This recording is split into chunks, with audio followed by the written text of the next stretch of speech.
So if you've been watching, I have been making art cards with cats on them, and I kind of have a theme going on, and I want to complete this entire deck of 52 cards. I ended up getting this one at the Dollar Tree, but since then I have made my own cards, but I'm still going to do this whole deck, which is 52 cards, and I think I'm at 13 right now, so I have a little ways to go. Today I'm going to batch prep 3 cards and draw the art for 3 cards. My schedule has changed a little bit, and I want to kind of have the materials ready. I make these mostly from things that you would throw away, and I didn't buy, except for the cards themselves, I didn't buy anything to make them. I've been using receipts and old sketchbook pages, barcodes, and then doing a little bit of my own little line art on the back. But they're evolving. I think the last one is under here, getting flat. Yeah. So this is the last one I did yesterday. And I've been changing them up as I've been going, and I started doing some shading in the tissue paper.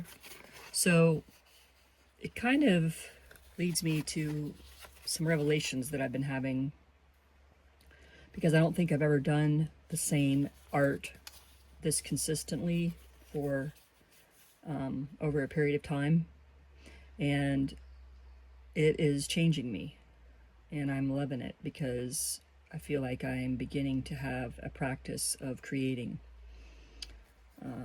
So I think this was one of the first cards I did.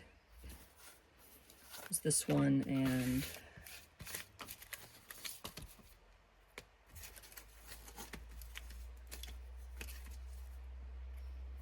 was this one and this one.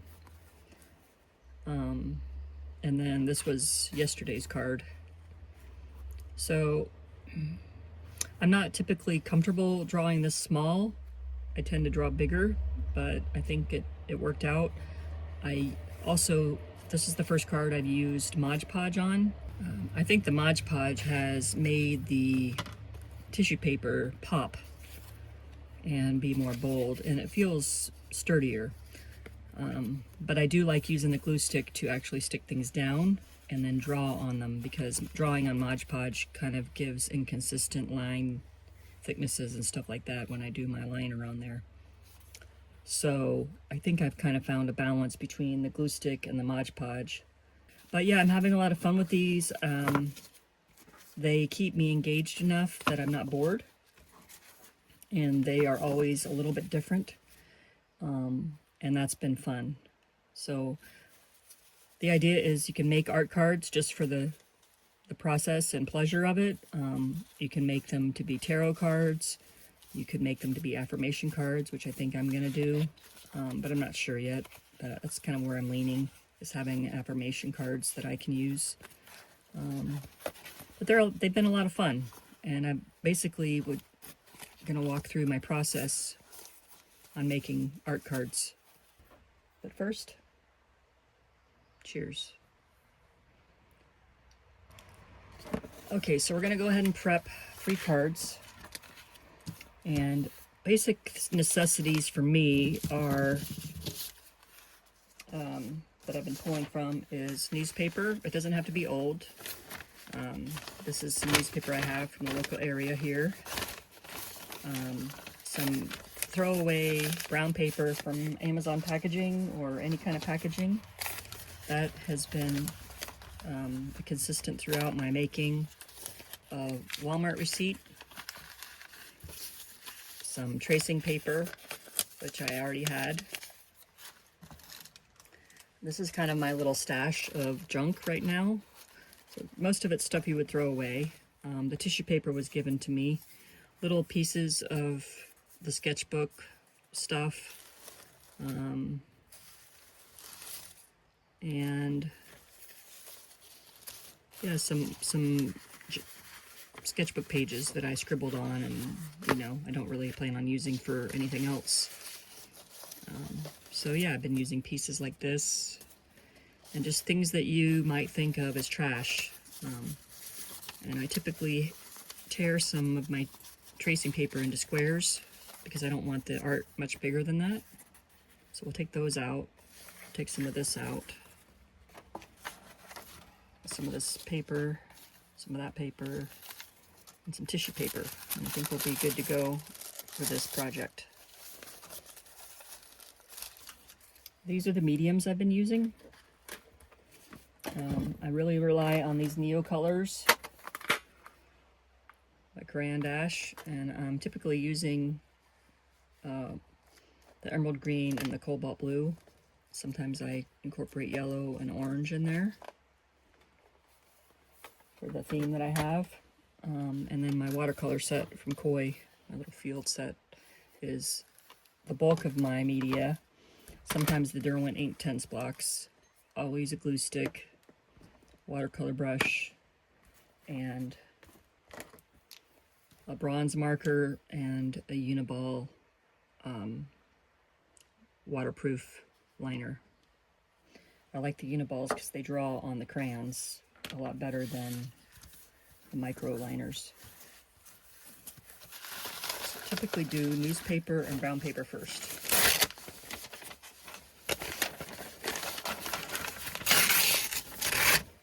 The whole idea is I rely on the process. I don't do what I normally do in life and overthink everything. I just have fun.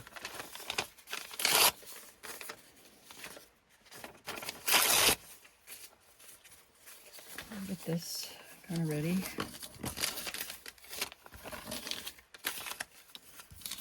And so I can protect my mat from getting glue on it, I have one piece of paper that I'm using over and over again. It's a larger sketchbook piece.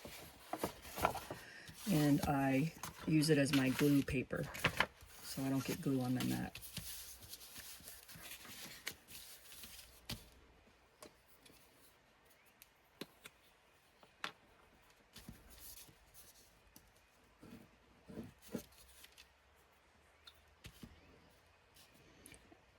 This process has evolved over the last 2 weeks, and I have started gluing the base paper down totally instead of piece by piece. I just get that.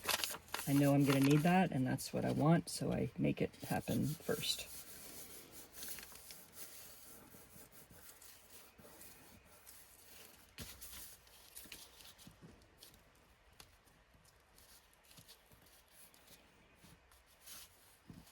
The thing I like about the glue stick versus the Mod Podge on this part is the items stick better, and I don't have to hold them down as long.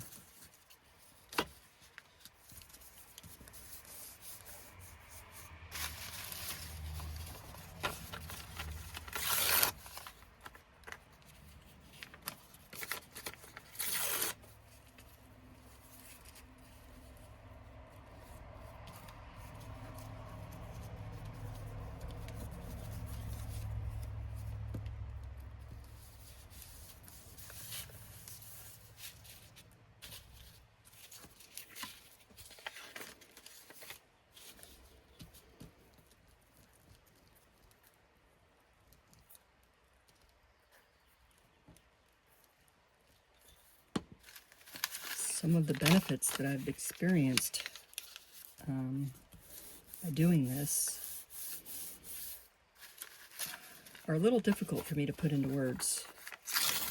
As an overthinker and a highly sensitive person, I can not create very easily because I get in my head too much.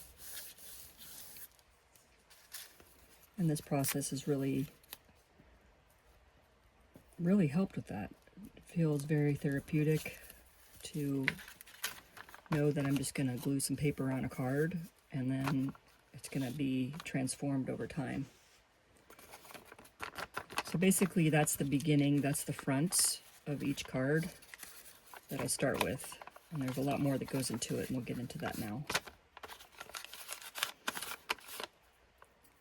I often like to what do you call it? Use some of the stuff that hangs off, but I don't do all of it.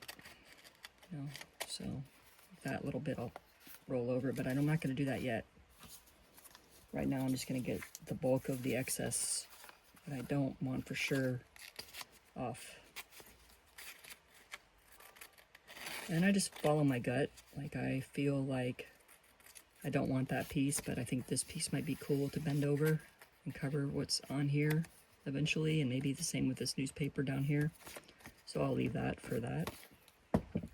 For the backs, I'm also gonna, for the fronts, I'm gonna put tissue paper on, but I like to get back to that after I do the back layer.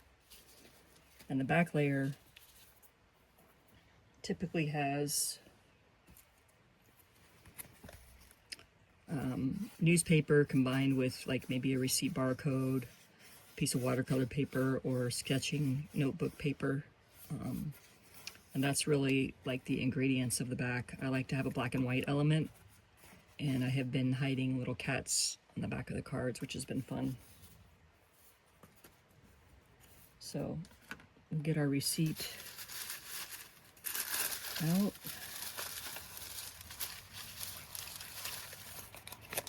I might be able to use two different parts of this. That might be one. Uh-oh. A lot of times I tear because it's fun, and sometimes I cut. Just depends. I don't really have a rhyme or reason for that. And then I also like to get the bulk of it covered with newspaper print, typically.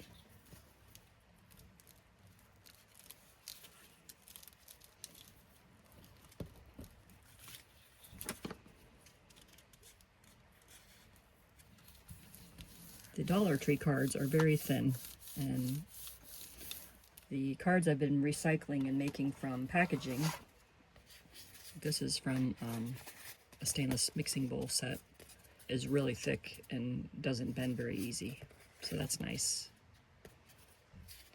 But these guys are like paper, basically. So they really thicken up once you do all the stuff to them. You know, they're a lot thicker, so that's nice.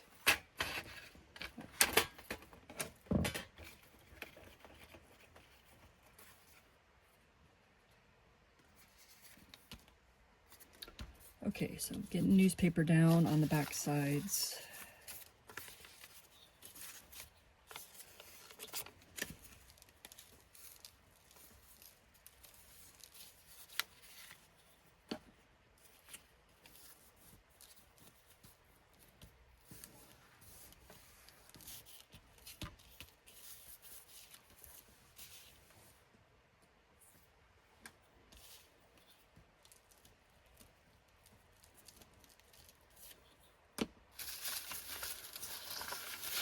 I need to tear another piece.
I was feeling a little bad because I've been doing these videos with these cards, and I was like, oh, you know, people might be getting bored with these or whatever, and if you are, I apologize.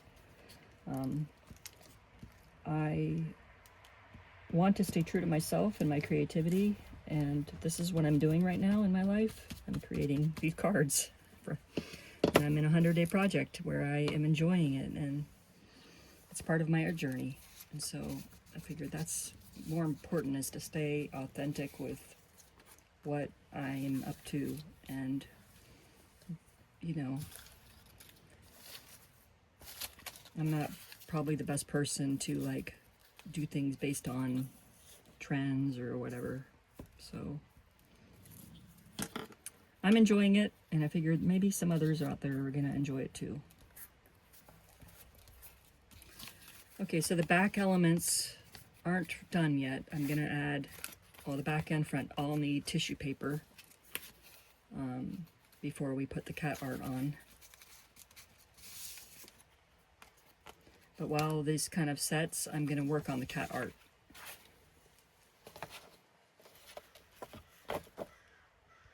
Okay, for the cat art, I'm gonna draw with my Uniball. I'm just gonna sketch onto the tracing paper. And because I'm using my phone for recording, I'm gonna look at the pictures I've taken on my iPad.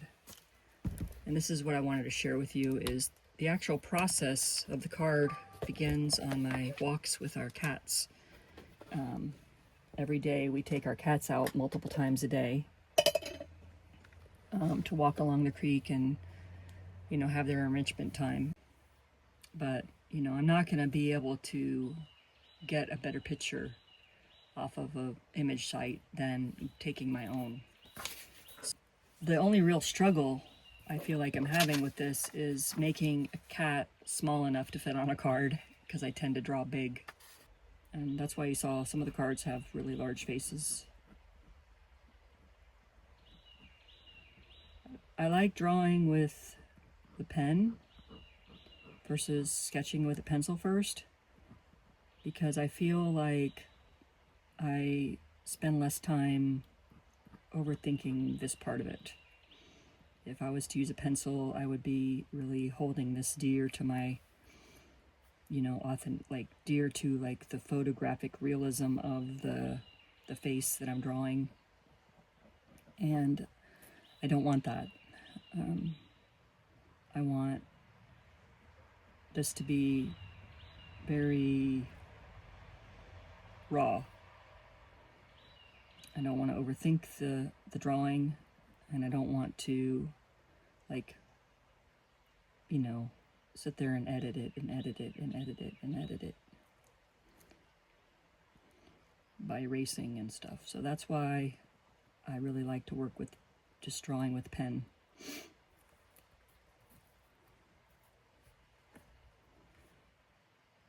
And I don't want this to look like a photo, you know, it's not a photo. It's a piece of art. So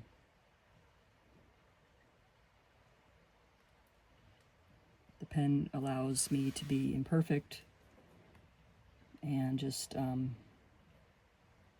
know, enjoying the process. And I get better at drawing the cats, I think. Although that might be debatable.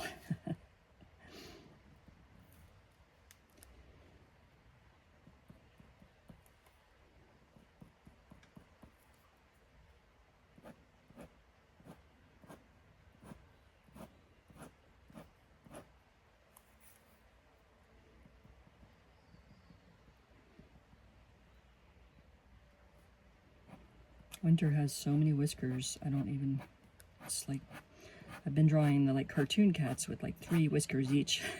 There's like probably 100 whiskers on this cat. Between his chin and his ears and his little, you can't see them, but he has like these really long ones like this up here. But yeah. I think I get more of a character type cat when I use my pen.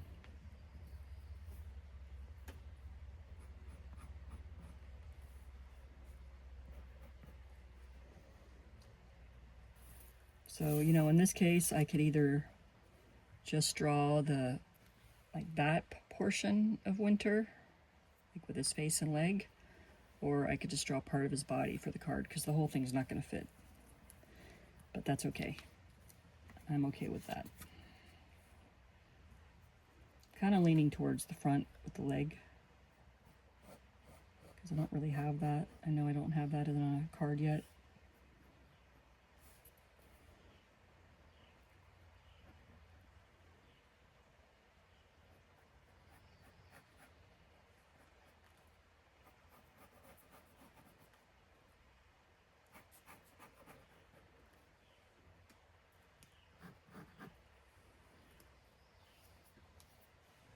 So I'll put this one aside and work on another one.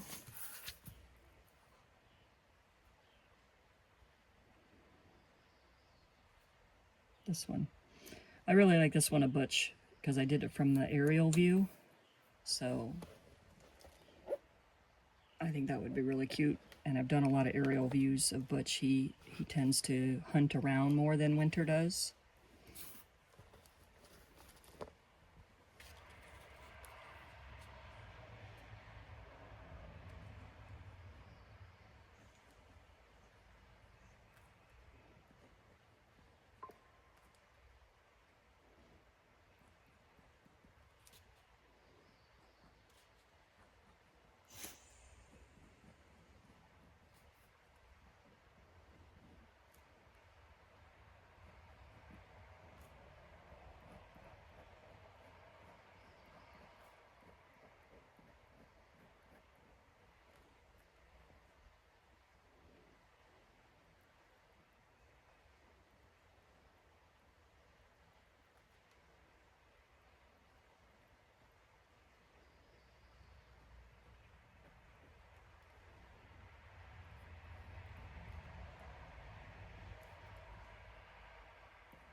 And I just try not to hold anything too dear, which is a huge thing for me, because I typically don't create this much because I do get too much in my head. So there's kind of like a rough layout of him. I might end up making a little bit more of tail if I have room on the card. So I'll go ahead and draw that.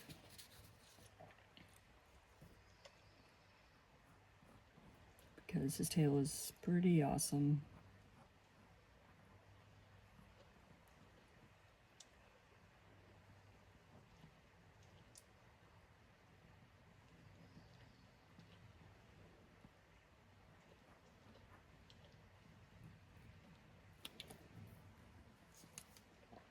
Well, I think this video is going to only have room for 2, so I'll stop there. And yeah, we'll get the cards out that we were making.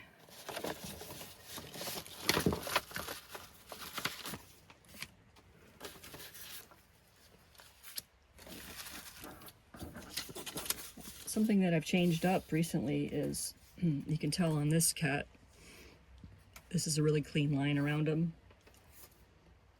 On this cat, I just tore out the tissue paper. You can see that line, and I like both ways. So this kit was really just torn out of the tissue paper.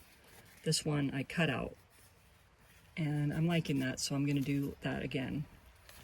So they've evolved, you know, over time, and I am here for it.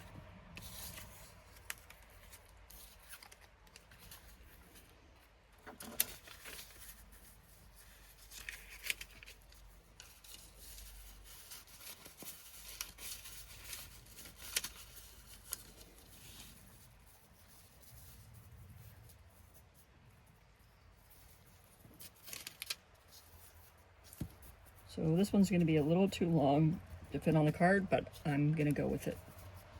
So I'm going to cut this instead of tearing.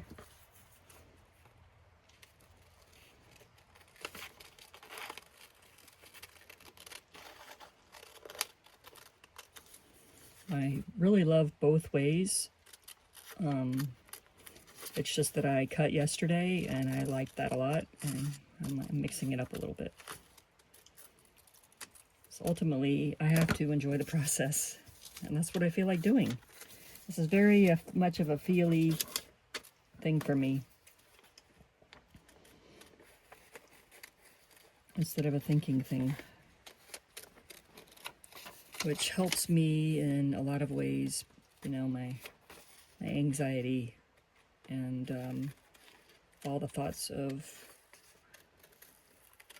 war and stuff happening in the country and to people and the innocent people. All of that stuff is a lot. And this creative process is like medicine for me. I'm not a doctor, so I'm not prescribing it, but, you know, I'm not saying you shouldn't try it. You should try it if you're feeling anxious too. All right, so I think winter is going to be kind of glued like that. And then Butch is going to fit on a card with his tail, I think.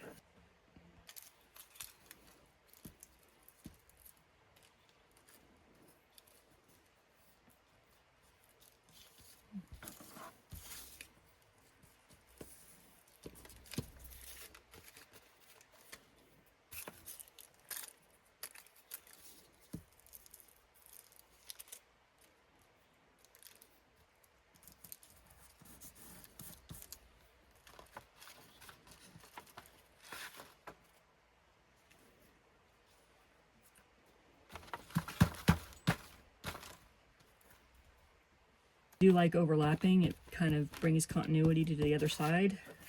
It ties the back in with the front.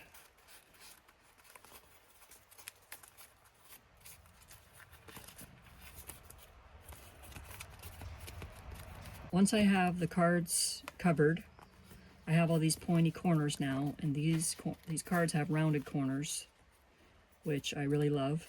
And so I go through with my only little corner punch thing, and I get the corners rounded again. So satisfying.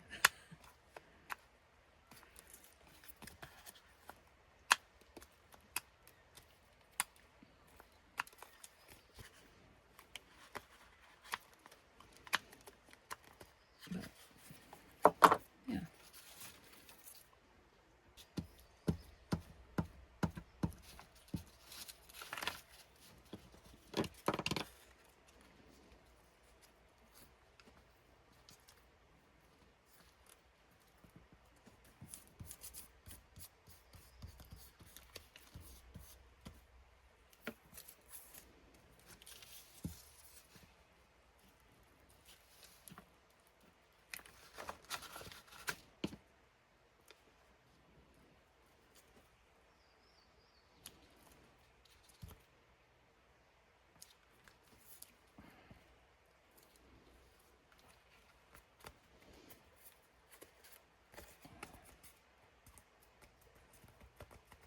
Okay, so now I have two cards that are ready to go into the next phase, which is the painting phase.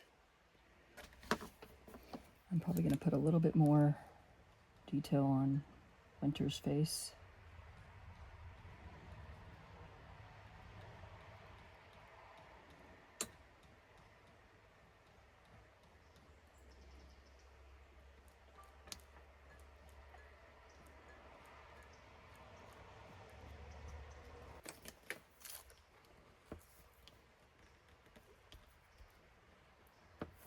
I call this the creek element.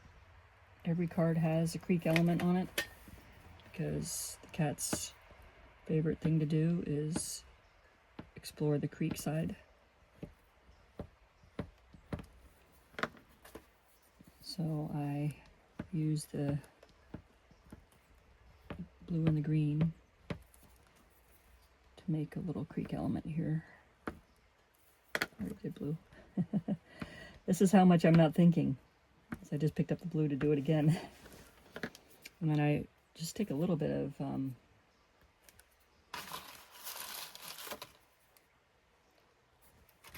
water and just gently go over the creek element. I don't like it to be too... I like the crown, and I like just the texture of everything. So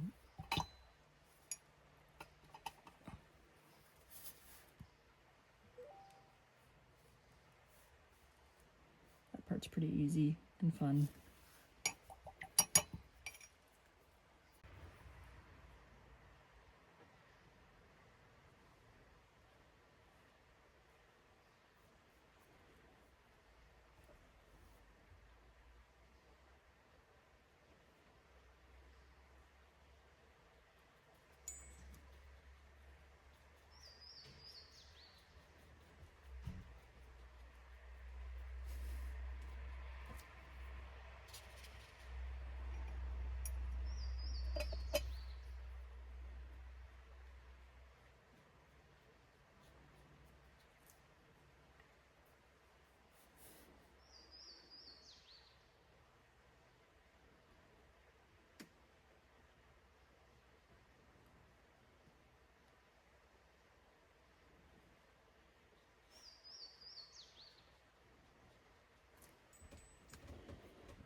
Definitely works better if you layer the color.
I just smear the crayon and kind of makes a shadow around the tissue paper, which I like.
All right, so we can let that dry, and then we'll add the marker effects.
All right, so I've gone over the front with the bronze. I kind of outlined the little tears and the different sections. It's just kind of the routine I'm in right now. And, you know, I stop when I feel like it's ready. Some of this isn't dry, so it's not, the ink's not going down as good.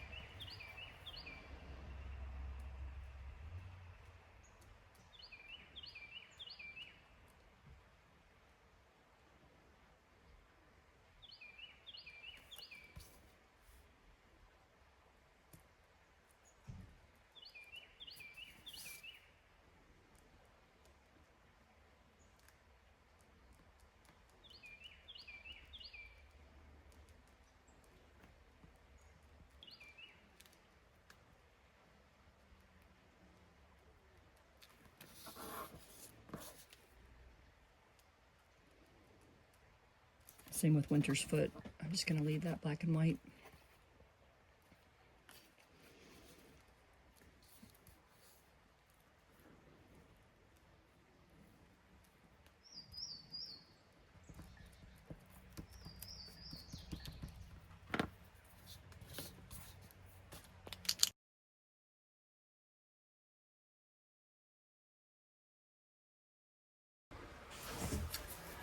Thanks so much for joining me in today's video. I hope you enjoyed that process, and maybe it was a little bit helpful for you in case you wanted to make some art cards that you can change into all kinds of things.